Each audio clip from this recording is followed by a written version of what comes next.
Hey everyone, welcome back to our sketch. Today we're going to be talking about the triangulation method. First I'm going to show you the inside triangular method, and then I'm going to also show you outside. So first we have our room with our fixed walls established. Next we need to kind of plot in this room where our evidence actually is located. So we'll say that we have a piece of evidence here, which we will call A, and then we have a piece of evidence here, which we will call B. Now, once we've established where our evidence is, in roughly, kind of roughly in the room itself, now we want to kind of fix that so we know exactly where this evidence is in relation to the scene itself. The first thing we want to do is establish the room itself, the width and the length of the room. So we will measure the width of the room coming off of the exterior wall. We want to do a dotted line, not a fixed line, but a dotted line to represent what our measurement is. We'll measure from the corner to the corner, and here we have established that it is 16 foot. Remember that you always want to kind of identify beforehand whether you're doing feet or whether you're utilizing the metric system. Next, you will come off of the second wall and establish your width of the room, or excuse me, the length of the room.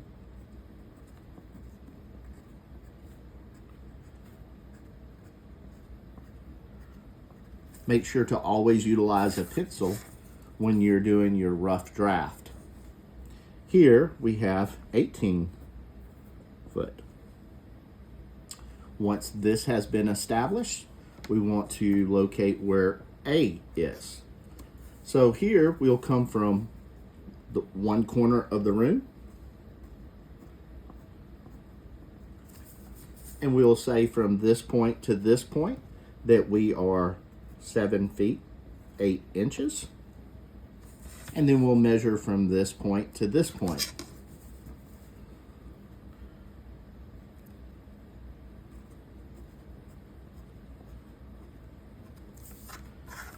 And here we can say that we are 12 feet 2 inches. Utilizing the same method for B, we would go to the corner of the room,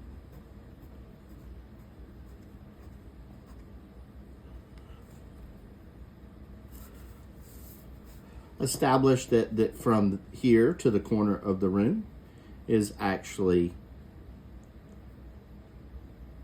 let's say, 12 feet.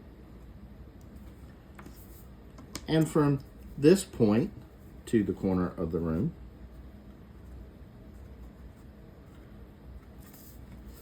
we can say that we are at 5 feet. Remember to always mark in your ledger which each piece is. So, hey, A, we have a gun. B, we have a body. Mark your direction of north.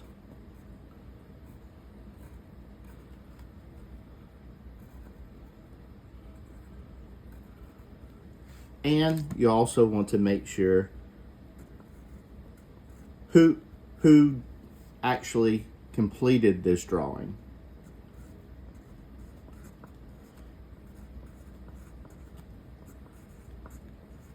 Utilizing your first and last name in any rank that you currently hold. You can also put, if this is at a particular address, you can also write the address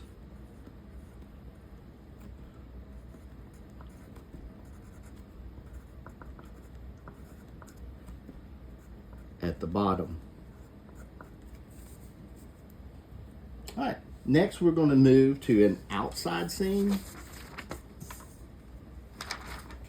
Now the outside scene is utilizing the same method, but it can be at times a little more difficult because you have no fixed walls. So you have to find a fixed point outside to measure from. Here, we'll say that we have the back side of a house. The back side of this house has a door. We'll say a sliding glass door.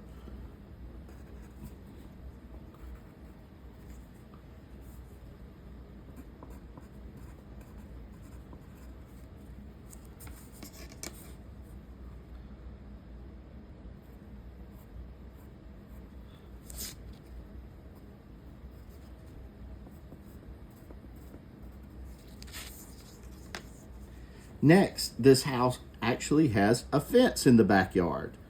So we'll say that we have fence post.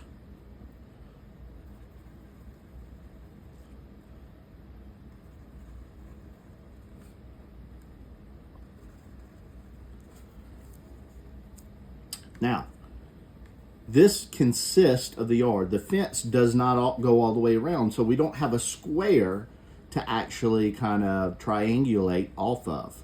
Remember, we're going to utilize the triangulation method here.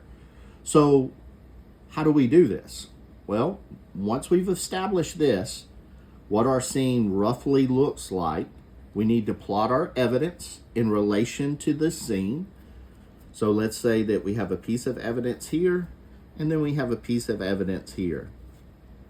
Almost like somebody jumped the fence and was running to this side of the house as they kind of exited around the structure itself. However, while they were running, let's say that they dropped some items here. However, the dropping of items could be any real piece of evidence, such as tangible pieces of evidence, physical pieces of evidence that are direct or characteristic, such as class evidence or things of that nature. Which can relate to that individual or what that individual has on them.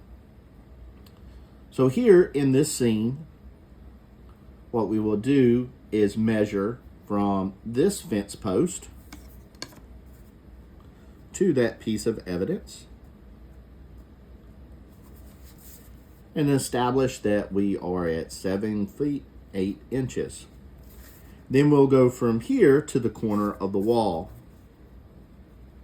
or the corner of the structure.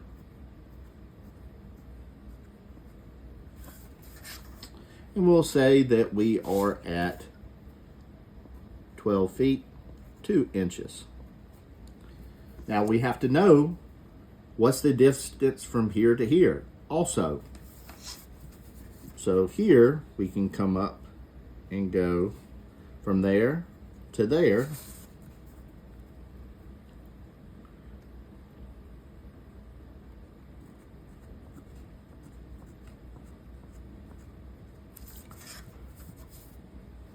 We can utilize this and say that we are roughly at 16 feet. Now, what about this piece of evidence? Did we triangulate this way? We could. However, it would be much easier to triangulate here. The first thing we can do is come off the corner of the house and say that we are currently at 5 feet.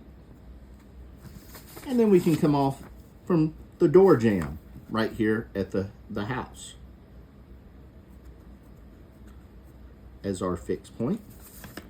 And we can say here that we're at 7 feet 9 inches. Now, where is this in relation to the scene itself? Well, here we can measure either from this point to this point, which would be the easiest way to establish the width of the scene, and we can draw it down on the bottom utilizing our graph.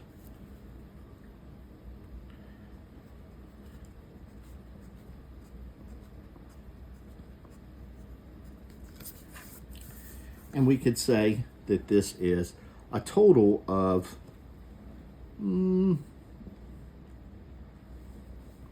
let's just say 18 feet. All right.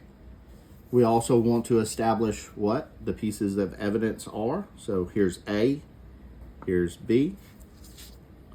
We can say A is a shoe print, and B is blood.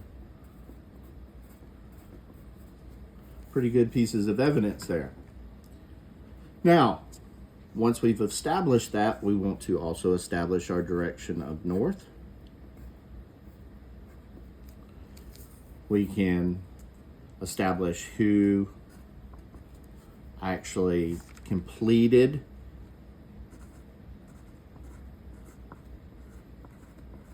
the drawing. We can establish the address to this house here.